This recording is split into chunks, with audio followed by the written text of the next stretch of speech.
Bismillahirrahmanirrahim. Assalamualaikum warahmatullahi wabarakatuh. Perkenalkan, saya atas nama Anita Sari dengan NIM 24086084009,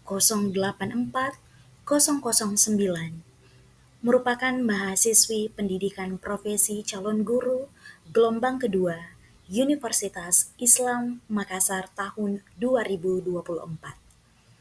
Kali ini, saya akan mempresentasikan kampanye praktik baik, salah satu mata kuliah perspektif sosiokultural dalam pendidikan Indonesia, dengan dosen pengampu Ibu Sri Hastati, SE, MPD. Pada ujian akhir semester kali ini, mahasiswi diminta untuk membuat sebuah kampanye praktik baik yang memuat yang pertama adalah judul, yang kedua adalah ringkasan intervensi terkait penerapan scaffolding, yang ketiga adalah hasil yang dicapai terkait penerapan scaffolding, dan yang terakhir adalah pembelajaran dan replikasi. Untuk itu, pada kampanye praktik baik kali ini, saya akan mengangkat judul Penerapan Scaffolding dalam Zone of Proximal Development, Intervensi, Hasil, dan Replikasi dalam Pembelajaran. Sebagaimana yang telah kita pelajari sebelumnya, bahwasanya scaffolding adalah metode pendukung dalam pembelajaran yang dirancang untuk membantu siswa mengembangkan keterampilan atau pengetahuan baru dengan memberikan dukungan yang tepat pada saat yang tepat. Konsep ini berkaitan erat dengan teori Zone of Proximal Development, yang dimana teori ini diperkenalkan oleh Vygotsky, menggambarkan jarak antara apa yang dapat dilakukan seseorang tanpa bantuan dan apa yang dapat dicapai dengan bantuan orang lain. Dalam konteks CPD, scaffolding melibatkan pemberian bantuan atau bimbingan kepada siswa saat mereka belajar mengenai materi baru. Bantuan ini kemudian secara bertahap dikurangi seiring dengan meningkatnya kemandirian dan pemahaman siswa. Strategi ini mencakup petunjuk verbal, penjelasan, contoh, ataupun dukungan emosional yang disesuaikan dengan kebutuhan siswa. Terlihat bahwa dalam slide ini saya menampilkan video ketika melaksanakan praktik pengajaran di tempat PPL, yakni SMA Negeri 6 Kota Makassar, di mana saya menerapkan teori scaffolding dalam melibatkan pemberian bantuan dan bimbingan kepada siswa saat mereka belajar materi baru, yakni materi Analytical Text Exposition. Selanjutnya, yakni hasil yang dicapai.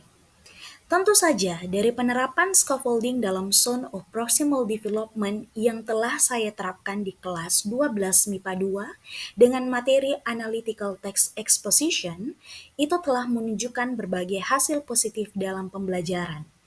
Beberapa di antaranya adalah peningkatan pemahaman, di mana siswa yang menerima scaffolding cenderung memiliki pemahaman yang lebih baik tentang materi yang dipelajari. Kemudian, dampak selanjutnya adalah pengembangan keterampilan. Scaffolding membantu siswa mengembangkan keterampilan baru dengan lebih efektif, karena mereka mendapatkan dukungan yang diperlukan selama proses belajar. Hasil positif yang ketiga adalah meningkatkan kemandirian. Seiring dengan berjalannya waktu, scaffolding membantu siswa menjadi lebih mandiri dan percaya diri dalam belajar. Dan hasil positif yang terakhir adalah peningkatan motivasi. Dengan dukungan yang tepat, siswa lebih termotivasi untuk mencoba tantangan baru karena mereka merasa didukung. Dalam slide ini terlihat bahwa ketika saya mengajar pada materi Analytical Exposition Text, saya menerapkan metode scaffolding, di mana saya mengetahui pemahaman siswa yang menerima scaffolding, di mana cenderung memiliki pemahaman yang lebih baik tentang materi yang dipelajari. Dan hasil yang diterapkan selanjutnya, saya mampu meningkatkan kemandirian siswa, dibuktikan dengan siswa berani untuk membacakan atau memaparkan ide dan hasil pemikirannya di depan teman-temannya. Tentu hasil itu merupakan proses dari bimbingan atau bantuan scaffolding yang saya terapkan pada saat proses pembelajaran berlangsung. Selanjutnya adalah pembelajaran dan replikasi. Pembelajaran dari penerapan scaffolding dalam zone of proximal development tentu saja melibatkan pemahaman tentang kapan dan bagaimana memberikan dukungan yang tepat kepada siswa. Pendekatan ini dapat direplikasi dengan yang pertama, penilaian kebutuhan siswa.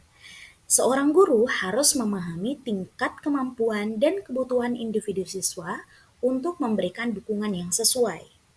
Yang kedua adalah fleksibilitas dalam pengajaran, di mana seorang guru harus menyesuaikan metode dan tingkat dukungan sesuai dengan perkembangan kemampuan siswa.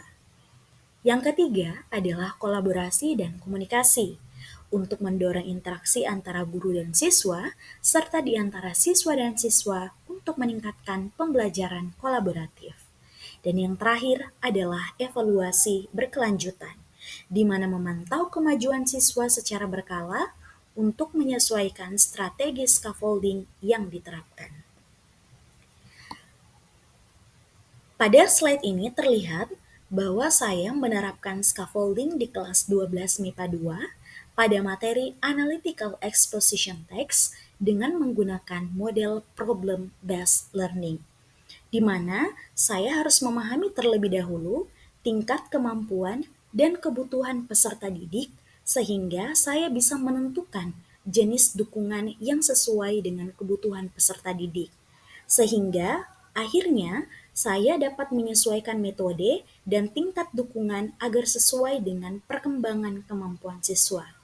Dan di hasil akhirnya, yakni evaluasi berkelanjutan, saya bisa memantau kemajuan siswa secara berkala untuk nantinya saya bisa menyesuaikan strategi scaffolding yang diterapkan.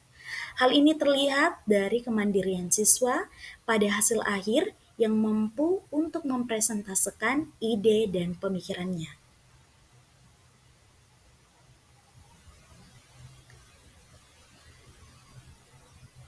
Penerapan scaffolding dalam CPD merupakan pendekatan yang amat dinamis dan tentu saja dapat disesuaikan. Intinya, seorang guru memerlukan pemahaman mendalam tentang kebutuhan siswa dan kemampuan untuk beradaptasi dengan berbagai situasi pembelajaran. Baiklah, itulah kampanye praktik baik saya yang memuat judul, ringkasan intervensi, hasil yang dicapai, serta pembelajaran dan replikasi terkait penerapan scaffolding pada zone of proximal development. Terima kasih. Wabillahi taufiq wal hidayah. Wassalamualaikum warahmatullahi wabarakatuh.